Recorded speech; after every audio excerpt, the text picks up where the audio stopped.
I know the difference between loyalty and obligation. I spent 40 years learning it the hard way, watching people smile at you across the dinner table while mentally calculating what they stood to inherit. I'm a retired civil engineer. Spent most of my career with the province of Ontario, building bridges across rivers that don't care whether you live or die.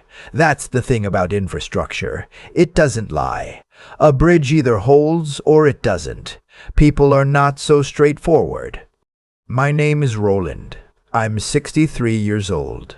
And I want to tell you what happened to me on the night of October 14th, 2 years ago, the night my chest tried to kill me while my family toasted champagne 40 minutes away.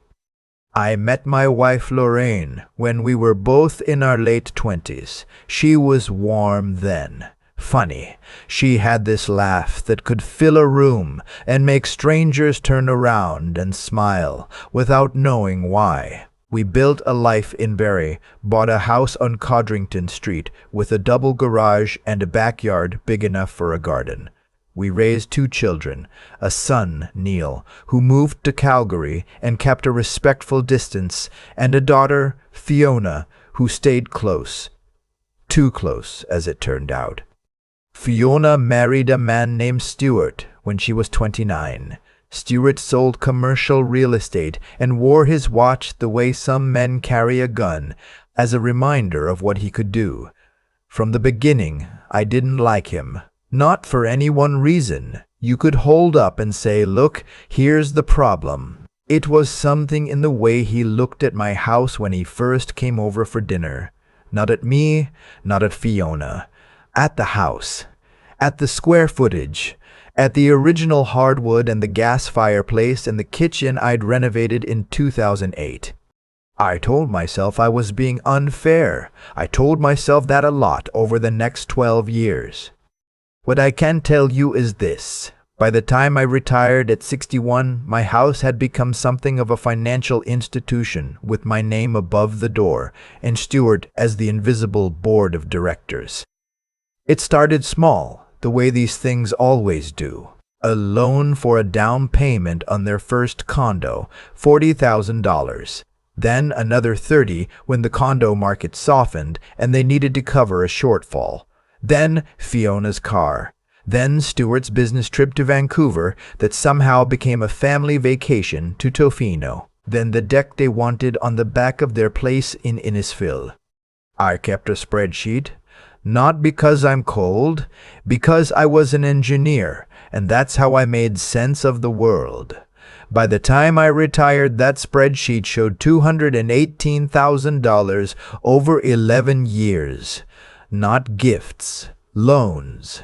Every one of them written down, verbally agreed upon, never repaid. And Lorraine. Lorraine always had a reason why it was fine. They're just getting started. Stuart's deal is coming through. Fiona works so hard, you can't take it with you, Roland. I stopped arguing about it somewhere around year 8. I just paid and kept quiet and told myself that this was what family looked like, that I was lucky to have people who needed me. That's the lie you tell yourself when you don't want to see the truth. Stuart's 40th birthday was on October 14th. Fiona had been planning it for 3 months.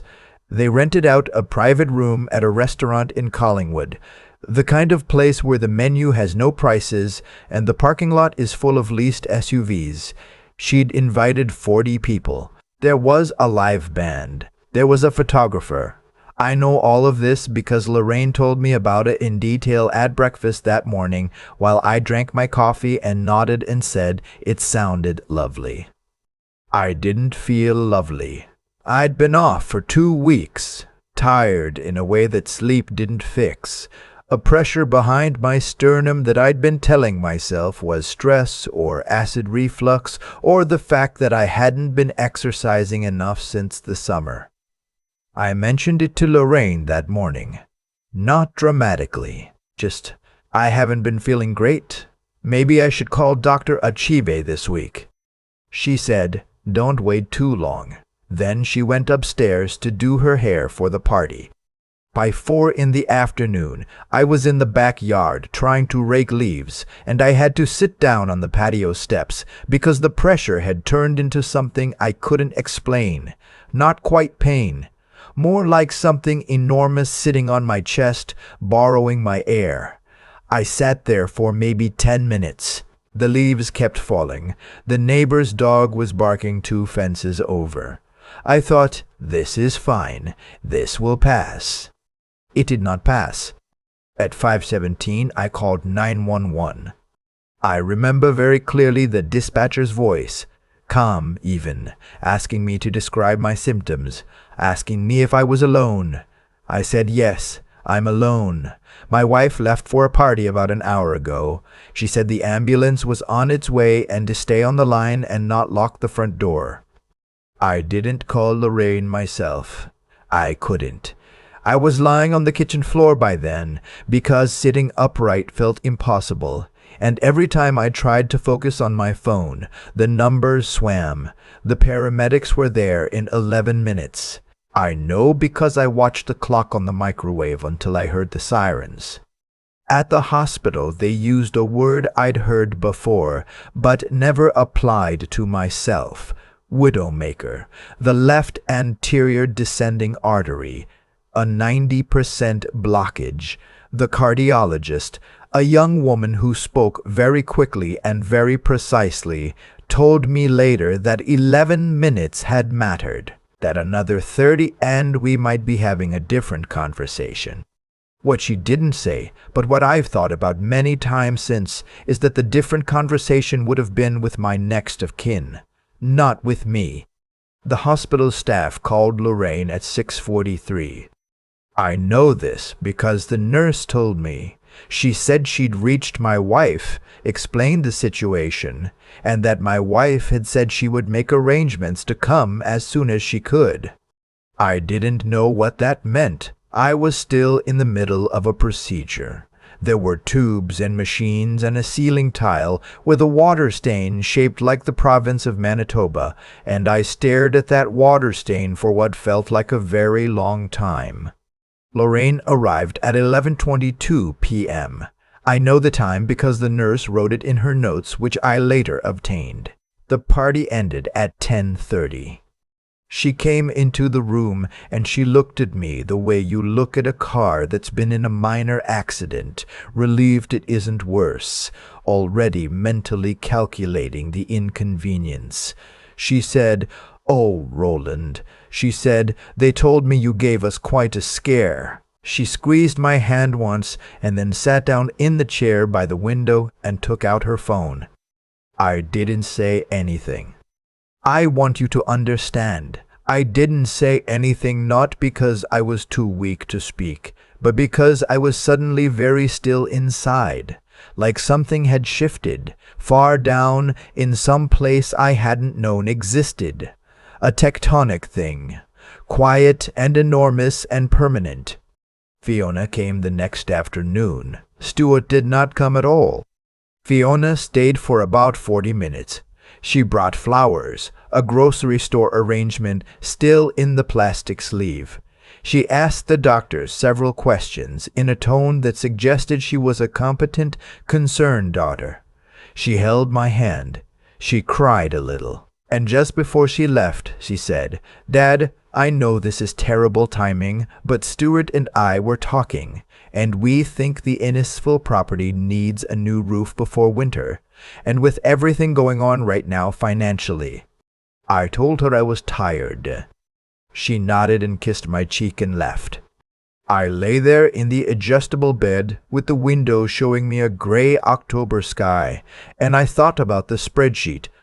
$218,000, and I thought about Lorraine saying, "Don't wait too long," and I thought about a 90% blockage and 11 minutes and a ceiling tile shaped like Manitoba.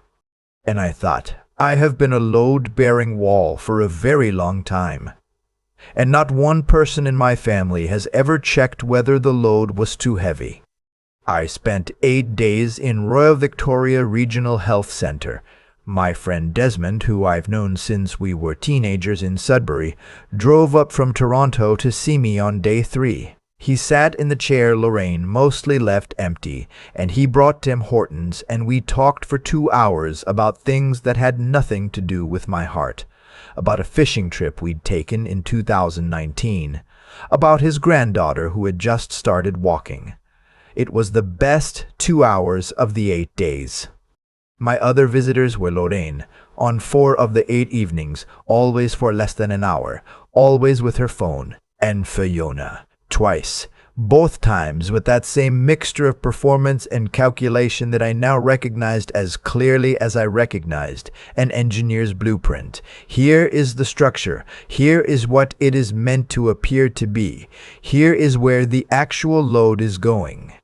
Stuart came once, on day 6. He stayed 12 minutes. I counted. On the morning of day 8, when the cardiologist cleared me for discharge, I made a phone call. Not to Lorraine, not to Fiona.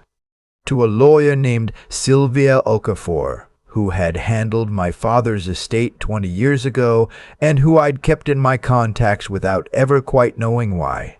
I told her I was being discharged from hospital, and I needed to speak with her about some financial and estate matters as soon as possible. She said she could see me Thursday. I said I'd be there. I want to be clear about something. What I did over the following weeks was not done in anger. Anger is hot and fast and sloppy. What I felt was not anger, it was clarity. The kind of clarity that comes, I think, when your body has been very close to stopping and you come back on the other side of that with different eyes. You see the structure of your life as it actually is, not as you have been telling yourself it is. The structure of my life as it actually was. I had a pension from my provincial career, a modest RRSP, and a house on Codrington Street that I had paid for in full in 2017. The house was worth approximately $900,000 in the current market. Our joint accounts held roughly $62,000 in savings. Lorraine's name was on the joint accounts. Lorraine was the named beneficiary on my old life insurance policy, a term policy I'd bought in 1998 that I had never updated. I updated it. I also, over the course of 3 weeks and with Sylvia's help, had the house assessed and begun the process of a quiet transfer into a separate holding that removed Lorraine's automatic right of survivorship. This is legal in Ontario. It is not simple. It requires planning and documentation and a very good family lawyer, which Sylvia was. She also connected me with a financial advisor named Bertram, who helped me restructure my RRSP beneficiary designations and move the bulk of my savings into accounts that were mine alone. I did not touch the joint account. I left the $62,000 exactly where it was. I am not a thief. But I stopped making deposits into it. I also called Neil in Calgary. He was the first person I'd spoken to about any of this, and his response, long silence, then a slow exhale.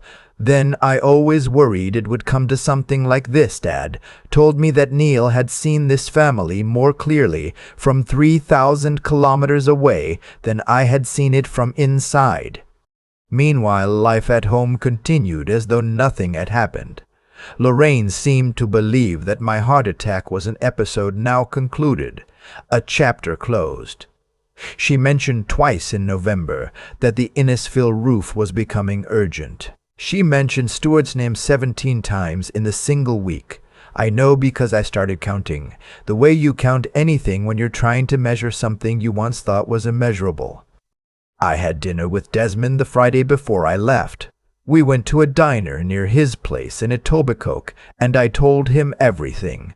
He listened without interrupting, which is one of the things I have always valued about him.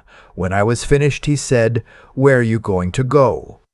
I said, "I've been thinking about the coast." He said, "I'll drive you to the airport." I left on a Tuesday morning in December. The rideshare came at 6:15. I had 2 suitcases, my laptop, and a folder of documents that Sylvia had organized for me. A summary of everything that had been filed, transferred, updated, restructured. I left the house the way I found it. I left the joint account untouched. I left the Christmas decorations Lorraine had started putting up in the hallway. On the kitchen counter, I left a letter, 4 pages, handwritten. Not a letter of anger, a letter of accounting. Everything I had given, every loan unpaid. Every evening in a hospital chair they did not sit in. Every time I had said, "I'm fine," when I was not fine. Every time the phone had rung and the voice on the other end had said, "Can you help with?" and I had said yes before they finished the sentence. And at the bottom, in the same plain handwriting I'd used for 40 years to label blueprints and site plans, "I love you all in whatever way I am still capable of." But I have restructured accordingly. I took a non-stop to Vancouver and then a ferry to Vancouver Island. I'm renting a small place in Comox, close enough to the ocean that I can hear it at night when the wind comes in. Desmond came out in February, and we rented a boat and fished for halibut and caught nothing and laughed about it for 3 days. My lawyer corresponded with Lorraine's lawyer through January and February.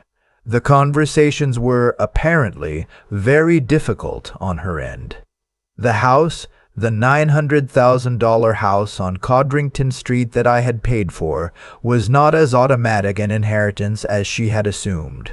Stuart and Fiona's requests for assistance with the Innisfil roof, presented formally through a legal letter, as though 11 years of unreturned loans had simply been erased from the record, received a formal response from Sylvia that I can only describe as precise. Fiona called me in March. She cried. She said she didn't understand. She said she had always thought we were close. I listened. I said, "Fiona, you came to my hospital room with flowers in a plastic sleeve and asked about a roof while I was still on a cardiac monitor." She was quiet for a long time. Then she said, "That's not fair." I said, "I know." We haven't spoken since. Neil flew out in April. He stayed a week. He slept on my pull-out couch, and we made breakfast every morning, and he did not ask me for anything, and he did not explain or defend anyone. On his last morning he said, "Dad, for what it's worth, you seem more like yourself than you have in years." I said, "I think that's probably true." I go for a walk every morning now along the waterfront trail. There are herons here, great blue herons that stand in the shallows like old men who have stopped being surprised by anything. I understand them better than I used to. I bring my coffee and I watch the water and I think about bridges. How the ones that fail are never the ones that were tested too hard. They're the ones where someone cut a corner in the design phase, where the load was miscalculated from the start, where everyone just assumed it would hold because it had held so far. I miscalculated the load for 30 years. But I'm a good engineer, and good engineers don't walk away from a failure without understanding exactly where it began. The letter is still on the counter, as far as I know. No one has told me otherwise. I imagine it sitting there between the kitchen and the hallway, next to Lorraine's good ceramic salt and pepper shakers, under the recessed lighting I installed in 2014. I hope they read every word. I think about that ceiling tile a lot. The one shaped like Manitoba, the one I stared at while my heart was being kept alive by machines and strangers. There was nobody holding my hand. There was no one in the waiting room pacing and checking their phone for updates. There was a party in Collinwood with a live band and a photographer, and somewhere in that room my wife was laughing, and I was alone on a table in Barrie, wondering if I was going to make it to morning. I don't tell that part of the story to make anyone feel sorry for me. I tell it because I think it matters, the gap between what people show you and what they actually are when the stakes are real. Lorraine wasn't a cruel woman in the ordinary moments. She was pleasant. She remembered birthdays. She made a very good lentil soup. But when the moment came that required something more than pleasantness, when it cost something, she chose the party. That choice told me more about the previous 30 years than anything she ever said out loud. What I've come to understand, sitting here in Comox with the ocean doing what oceans do, is that the consequences we face in life rarely arrive from nowhere. They accumulate. Every time I signed a check I shouldn't have signed, I was teaching my family that I had no boundaries. Every time I said I'm fine when I wasn't, I was telling them my needs didn't count. Every time I absorbed a hurt in silence and then went back to being generous, I was confirming that there was no cost to taking me for granted. I built that dynamic as much as anyone. I just didn't see it until I was staring at a water stain on a hospital ceiling. The hardest thing I did was not restructuring the assets. That was paperwork. Sylvia handled most of it. The hardest thing was deciding that I was worth protecting. That sounds simple. It isn't. Not when you spent 4 decades defining your value by what you provided, rather than who you were. Not when your instinct, even in the weeks after a widowmaker, is to wonder whether you're being too harsh, whether you're overreacting, whether a man your age should just accept things as they are. I am 63. I have a repaired heart and a good lawyer and a friend named Desmond who drives a long way when it matters. I have a son in Calgary who does not ask me for money and does not need me to be anything other than his father. I've mornings on a waterfront trail and herons who have figured out how to stand perfectly still in moving water. What I gave up was not a family. What I gave up was an arrangement that had my name on it, but didn't include me. There is a difference, and knowing that difference, really knowing it, in your chest, in the place where the blockage used to be, is the only kind of wisdom that costs enough to be worth keeping.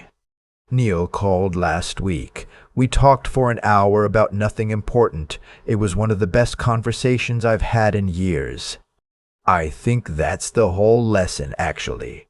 Know what you're carrying, know whether it's yours to carry, and have enough respect for yourself, enough clarity, enough backbone, to set it down when it's time. The letter is still on the counter. I hope it was worth reading.